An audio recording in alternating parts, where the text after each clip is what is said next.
Thank you for joining me for lesson 194 of our daily Sefer HaMitzvos study.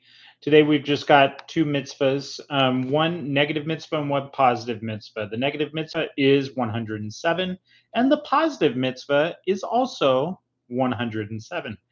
The first mitzvah is for it is forbidden to switch the status or the designation of an offering. So, for instance, if you've designated something to be a peace offering, you can't then designate it instead for another type of offering, such as a guilt offering. That is forbidden, and it's derived from Leviticus 27:26. There's nothing that explicitly states this. However, the verse says that you shouldn't sanctify the firstborn for another type of offering, and that's because the firstborn is already sanctified upon being born as the firstborn.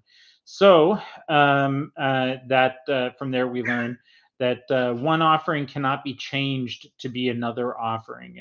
It has to be designated as one offering and stays as such.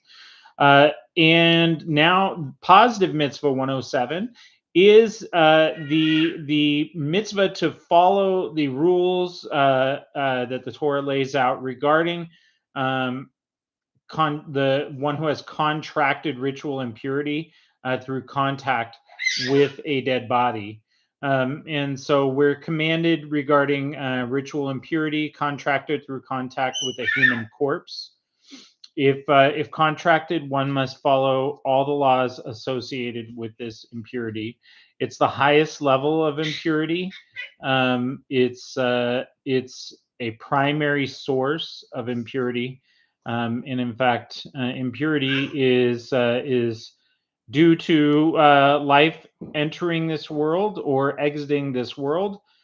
So coming into contact with death is what brings impurity in the first place, and this is the number one primary source of impurity is contact with a corpse. And you don't actually have to touch it; you would just be under the same roof, etc., and you can receive this impurity. This impurity can only be removed ultimately through the sprinkling of the ashes of the red heifer, which we learn about elsewhere in the Torah and in Sefer HaMitzvos.